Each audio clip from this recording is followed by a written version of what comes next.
Hi, welcome back to Career Goals. I hope all are good. Let's start the today class. Guys, आप सबको पता है कि हमारा क्या चल रहा है, करंट अफेयर्स चल रहे हैं फैब के। मोस्टली जो है साइंस और टेक का जो करंट अफेयर है वो कंप्लीट हो चुका है, टोटली कंप्लीट है। तो जो हम करंट अफेयर साइंस के साथ साथ हम लोग इको का कर रहे थे, मतलब ecology and environment and ecology का, वो आज हम कुछ पार्ट कंप्लीट करेंगे, ठीक है। तो फर्स्टली क्या था, ये टाइगर रिजर्व छत्तीसगढ़ में है। उसके ऊपर था, क्यों था ऐसा?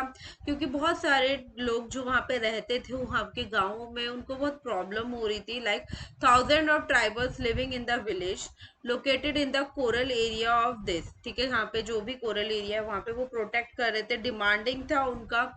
ऑब्वियसली अगर कोई आसपास, कोई गांव के आसपास अगर आप टाइगर रिजर्व्स बनाएंगे तो 101% श्योर कि उन लोगों की कुछ ना कुछ तो डिमांड्स होंगी अपनी, ठीक है। किससे किससे डिमांड पूरी करवाएंगे? वो अपनी कम्युनिटी फॉरेस्ट रिसर्च राइट से।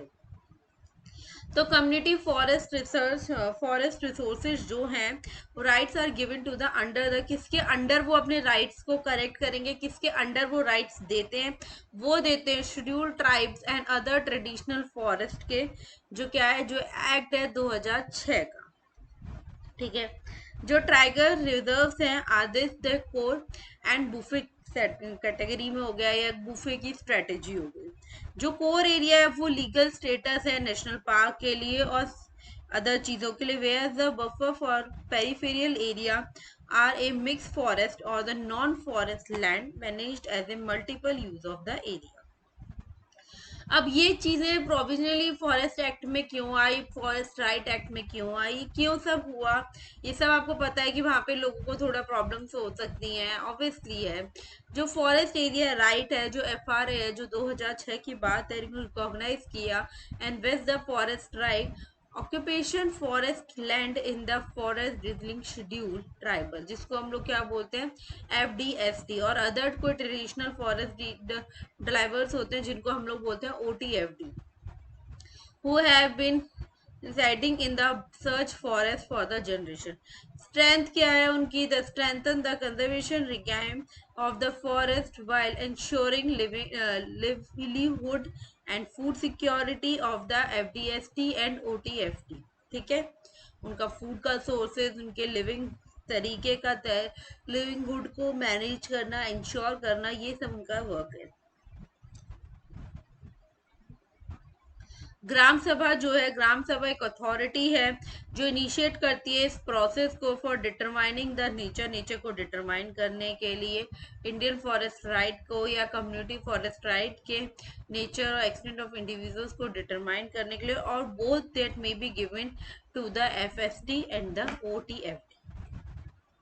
इंडिविजुअल राइट्स क्या है? इंडिविजुअल राइट क्या है? सेल्फ कल्टीवेशन करना, हैबिटेशन करना, ये सब किस में आता है? इंडिविजुअल राइट में। और कम्युनिटी राइट क्या है? लाइक फिशिंग हुआ, वाटर का एसेस, वाटर बॉडीज का फॉरेस्ट में एसेस क्या चल रहा है, ग्रेजिंग क्या हो रही है, उनके हैबिटेट राइट्स क्या है, किसी भी पर्टिकुलर वैल्यूएबल ट्राइबल ग्रुप्स के लिए उनके अपने हैबिटेट राइट्स क्या है, उनको देखना, उन राइट्स को प्रोटेक्ट करना, चीज़ों को रीजनरेट करना या कंजर्व करना या मैनेज करना, यानी किसी भी कम्युनिटी को या फॉरेस्ट रिसोर्स को फॉर द सुटेबल यूजेस, ठीक है। कम्युनिटी फॉरेस्ट रिसोर्स राइट जो होते हैं, these are the right of this and OTFD over customary common forest land within the traditional or the customary boundaries of the village or the seasonal use of the landscape in the case of this community. कोई problem नहीं है, कोई दिक्कत नहीं है क्या चीज? Community forest resource right जो है, जिसको हम लोग बोलते हैं CFRF जो होती है, ठीक है। एक तो CPR से CRF, हाँ CRF ही होती है, या CRPF होती है ना, ठीक है। बट ये क्या है? अपनी कम्युनिटी फॉरेस्ट रिसोर्स राइट, मतलब CFRR, ठीक है। This is the, guys, 2 minutes. This is the community forest resource right, means CRR and R, ठीक है। ये क्या राइट है? ये किस चीज पे काम किया है? ये राइट काम करा है किसकी बेसिस पे? OTFDS,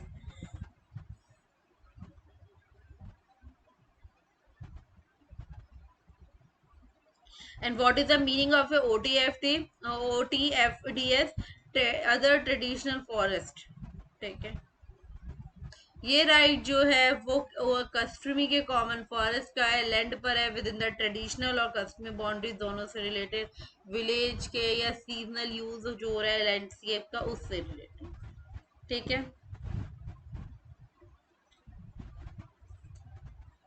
next about the next क्या है, these can be recognised over any forest land including reserve forest, protected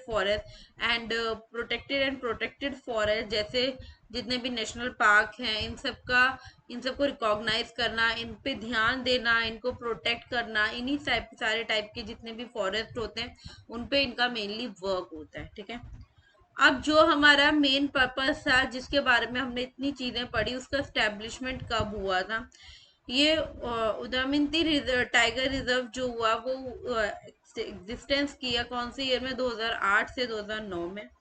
आठ से टू सेपरेटेड, दो सेपरेट रिजर्व थे जो कंबाइन करके एक में किए गए। ठीक है, अब वो दो सेपरेटेड रिजर्व कौन से थे, उदानती एंड सीता नदी। ठीक है, दो थे कौन से, उदानंदी एंड सीता नदी थे, जिनकी वजह से जो ये प्रॉपर ये मतलब स्टेब्लिशमेंट हुआ। ये कोई दो रिजर्व से जिसको कंबाइन करके एक में किया गया।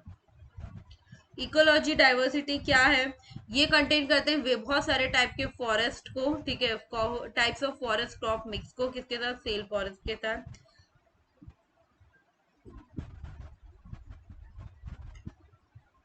स्टैटिक वाइल्ड बफेलो जो होती है वो एक की है, एंडेंजर्ड स्पीशीज की है, जो कहाँ फाउंड होती है, कोर एरिया में मिलती है। Apart from the tiger, tiger से अलग हम बात करें तो जो दूसरी एंडेंजर्ड एंड रेयर स्पीशीज हैं, लाइक इंडियन वॉल्फ हुआ, लेपार्ड हुआ, सॉल्ट बियर हुआ, मूस डियर हुए, उन सब पे वर्क करती है। रिवर क्या है, रिवर क्या मतलब है, रिवर क्या चीज थी, जो ये सदा नदी रिवर थी ओरिजिनेट होती थी कहाँ से, वो वाइल्ड लाइफ सेंचुरी का जो मिडिल पार्ट है ना, फॉर एग्जाम्पल ये पूरी वाइल्ड लाइफ सेंचुरी है, इसका ये जो मिडिल पार्ट है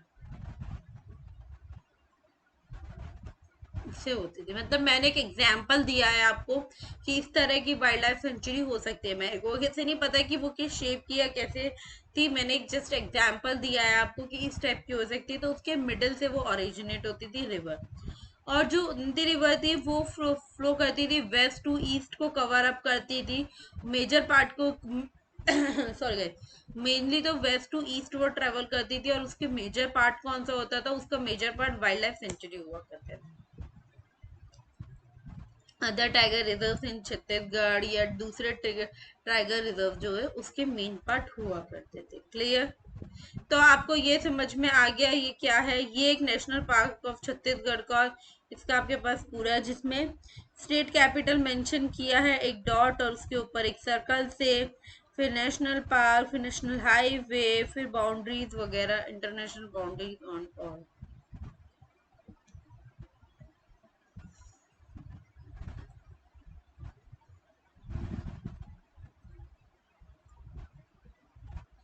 report on the winter for pollution, SCE का रिपोर्ट क्या है, रिसेंटली जो centre for science and environment है उसने रिपोर्ट किया था क्या, लेवल ऑफ पीएम को 2.5 लेवल ऑफ पीएम जो वोट किया था, वर्ष जो था वो 46 आउट ऑफ 99 सिटी में था।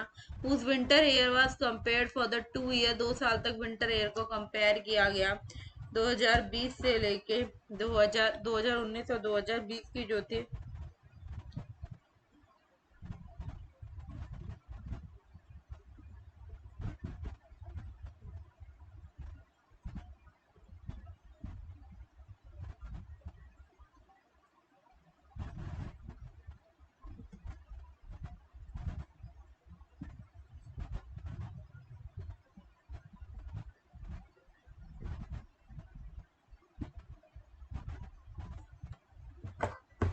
ठीक है। जो PM 9.5 रिफर कर रहे थे, फाइन पार्टिकल मैटर, वो स्मॉलर थे, मतलब 9.5 माइक्रोमीटर जो है डायमीटर में था। वो क्या कॉज करता था?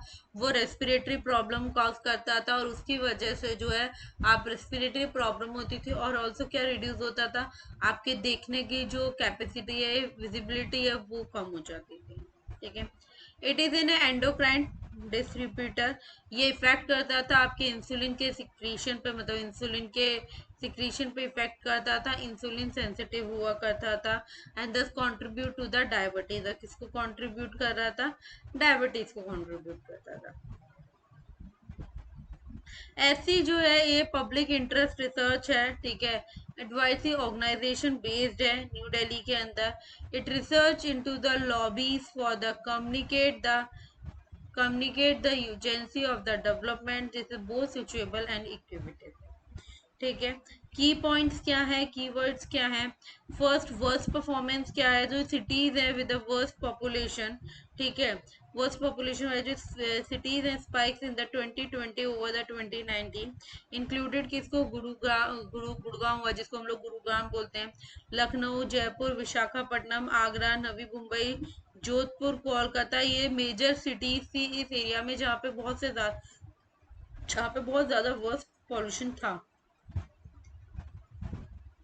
When the rank from the most of the least polluted cities, 23 of the most polluted city from the North India, और गाजियाबाद, मेनली गाजियाबाद जो था वो सबसे ज्यादा पॉल्यूशन रिलेटेड सिटी है, जहाँ पे सबसे ज्यादा पॉल्यूशन है, पॉल्यूटेड सिटी है। कहाँ पे? नॉर्दर्न बेल्ट जो है उसमें सबसे ज्यादा पॉल्यूशन किस में है? गाजियाबाद।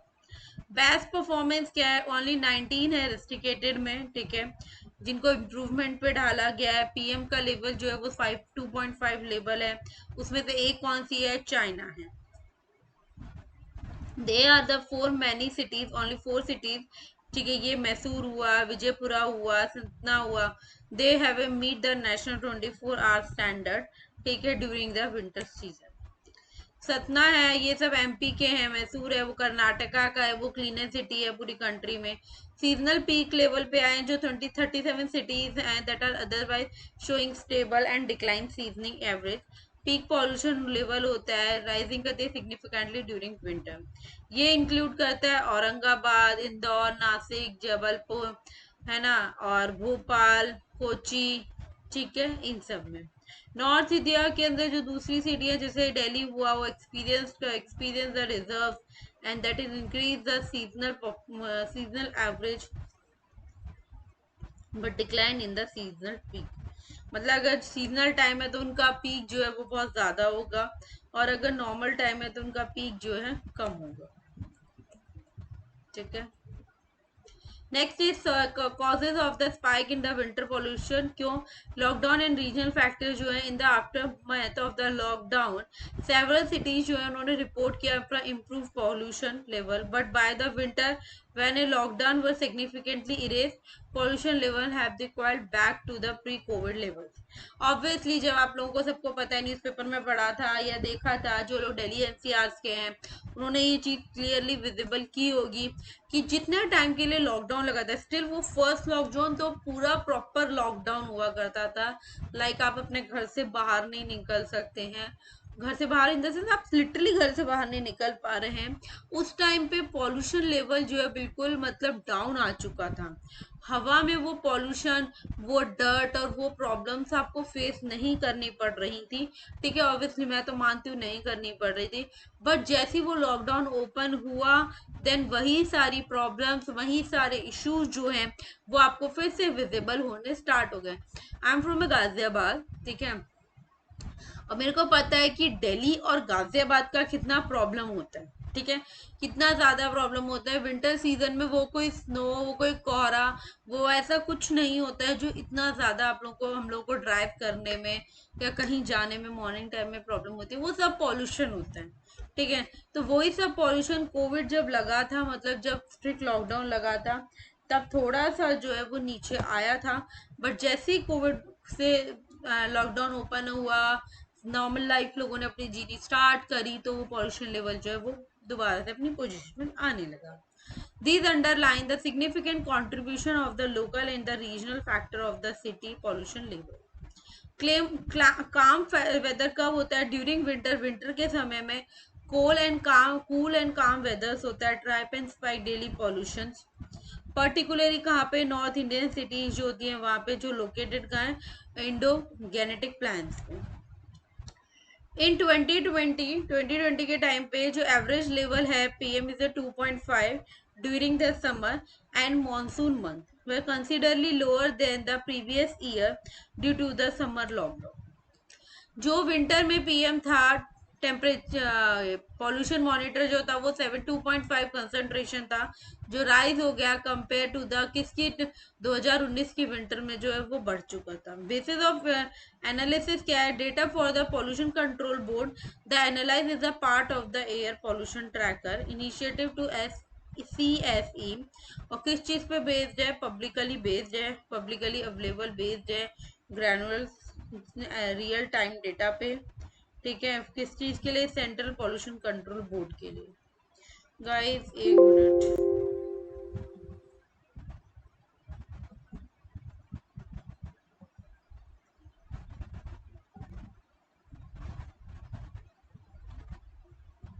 ठीक है, तो data from the pollution control board ने उन्होंने एनालाइज किया किस चीज को? एयर के पॉल्यूशन की क्वालिटी को एनालाइज किया, ट्रैक किया, इन ट्रैकर को इनिशिएट किया, एससी को। और वो किस चीज पे बेस्ड था? पब्लिकली अवेलेबल था, बेस्ड था, रियल टाइम डेटा पे बेस्ड था, ये सेंट्रल पॉल्यूशन कंट्रोल बोर्ड पे बेस्ड था। CAAQMS डेटा जो है, ये डेटा जो है वो कैप्चर हुआ किसमें से? 248 ऑफिशियल स्टेशन से under the continuous ambient air quality monitoring system से जो है वो कैप्चर हुआ, इनिशिएट किया गया, जिसको हमने बोला CAAQMS। ठीक है, वो स्प्रेड हुआ 115 सिटीज में, 22 स्टेट्स में एंड यूनियन टेरिटरीज में। CAQMS जो फैसिलिटीज है वो मेजरिंग ए रियल टाइम को मेजर करा, मॉनिटर करा, उन्होंने एयर पॉल्यूशन को मॉनिटर किया और किस चीज में इंक्लूड किया? पर्टिकुलेट मैटर में और ऑल ओवर एयर में जितनी भी चीजें हुई है पॉल्यूशन से रिलेटेड, जो भी प्रॉब्लम्स आई हैं हमको पॉल्यूशन से रिलेटेड, उस पर उन्होंने वर्क किया।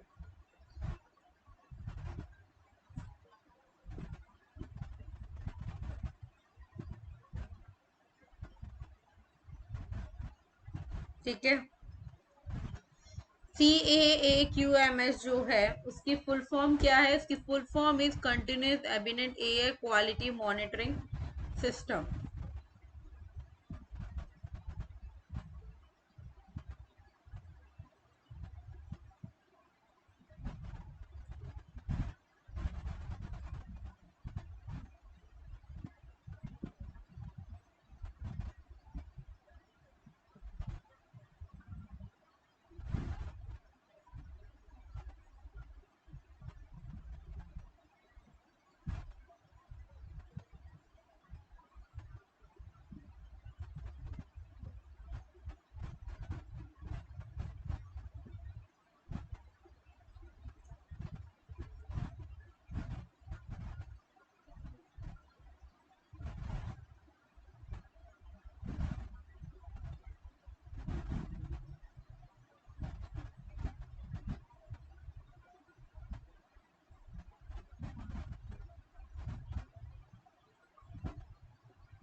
ठीक है, next is display the digitally other the viral statics of the weather. Include करा किस चीज को? विंड की क्या स्पीड है, उसकी क्या डायरेक्शन है, ठीक है, speed, direction, temperature, humidity, solar का radiation, barometric pressure and rain gauge, ये सारी चीजें जो है वो उसने क्या की? डिस्प्ले करी, वो भी डिजिटली डिस्प्ले करी। ठीक है, that the rather than the mega cities, it is a very smaller and upcoming cities that we are the emerging as a pollution hotspot. ठीक है, the report finding call for the quicker reform and the action in the key sector for the pollution, vehicle, industrial, power plants and the waste management, जो control कर रहे थे किस चीज को? Winter pollution को, एंड बैन कर रहे थे एनुअल एयर पॉल्यूशन कर्व को। तो कंट्रोल करना एयर पॉल्यूशन को, इनिशिएटिव को कंट्रोल करना, commission for the air quality management या नेशनल कैपिटल रीजन्स का या adjoining area, and Bharat stages norms dashboard for monitoring air quality, national clean area air programme, national air quality index, air act जो था जो 1981 पे आया था, वो प्रधानमंत्री उज्ज्वल योजना, इन सब चीज़ों पे वर्क था। Next is a olive ridley turtles. ये ओशिया का एक हाई कोर्ट में बात हुई थी, इस पे वर्क हुआ था कि कोई अराउंड 800 टर्टल्स की, मतलब 800 सी टर्टल्स की जो डेथ हो गई थी, क्योंकि किस वजह से, इग्नोरेंस की वजह से। और वो इग्नोरेंस किसने दी थी? उड़ीसा के फॉरेस्ट ने एंड फिशेज डिपार्टमेंट ने दी थी।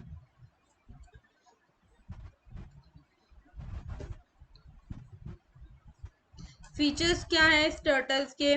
द ऑलिव रिडली टर्टल जो है वो स्मॉलेस्ट है, सबसे छोटा है। मोस्ट एविडेंट है, सी टर्टल है, कहाँ पूरे वर्ल्ड में प्रेजेंट होता है। ये टर्टल जो होता है वो कार्निवोरस है, और then and get their name from the olive coloured. इसका नाम किस वजह से ऐसा है? क्योंकि उसकी जो बॉडी की कवरिंग है वो ओलिव कलर की होती है। प्रोटेक्शन स्टेटस क्या है? वाइल्ड लाइफ प्रोटेक्शन एक्ट क्या है? 1972 शेड्यूल 1। IUCN रेड लिस्ट है, ठीक है। हैबिटेट क्या है? ये फाउंड होता है कहाँ पे मिलता है? गर्म वाटर, वाटर के अंदर जो भी पैसिफिक का गर्म वाटर है, अंटार्कटिका का गर्म वाटर है, इंडियन ओशंस का गर्म वाटर है, वहां पे आपको मिलेगा। ना उड़ीसा में जो, उड़ीसा की कौन सी सिटी, कौन सी जगह पे ये सब चीजें हैं? वो है गिर माता मैराइन सेंचुरी, वहां पे है ये। वर्ल्ड की सबसे बड़ी सी टर्टल की वो है, मैराइन बोल दो या फिर इसको आप।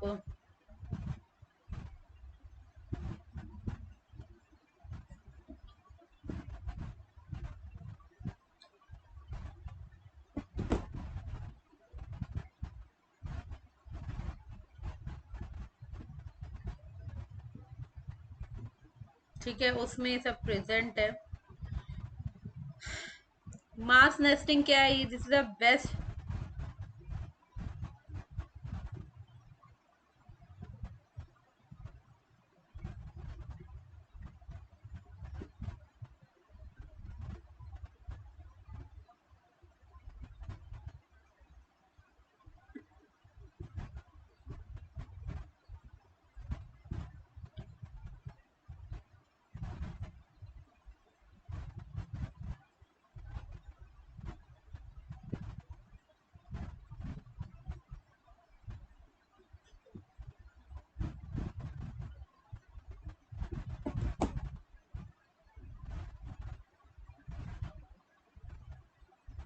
Guys sorry, 2 minutes.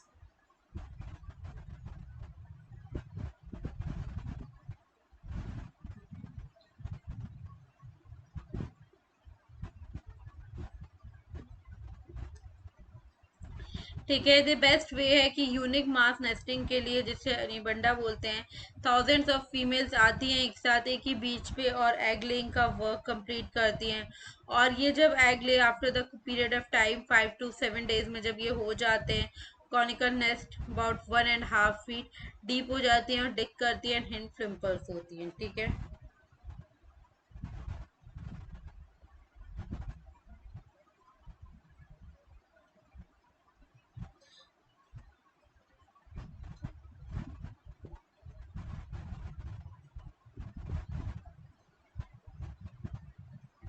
ये थ्रेट है marine pollution and the waste का, ह्यूमन कंजप्शन।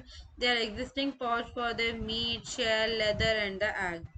प्लास्टिक गार्बेज की इतना इंक्रीजमेंट हो रहा है, इतना ज़्यादा इंक्रीज हो रहा है प्लास्टिक गार्बेज, जिसकी वजह से क्या है, फिश नेट्स हो गया, डिस्कार्ड्स नेट्स हो गए, पॉलीथिन हो गए, या दूसरा गार्बेज हो गया जो डंप्ड हो जाता है बाय द टूरिस्ट या फिश वर्कर्स से, उसकी वजह से बहुत प्रॉब्लम हो रही है। फिशिंग जो है, ओवर एक्सप्लॉयटेशन मैराइन रिसोर्सेज, क्योंकि by uses of the trawler जो वायलेंट हो रहा है। रूल्स है to not at fish 20 kilometre within a marine sanctuary. They were injury marked or many dead turtles, indicating they could have been trapped under trawl and a gill nets. Is a mass nesting spot in the Indian Ocean origin and they only the turtle in the Odisha.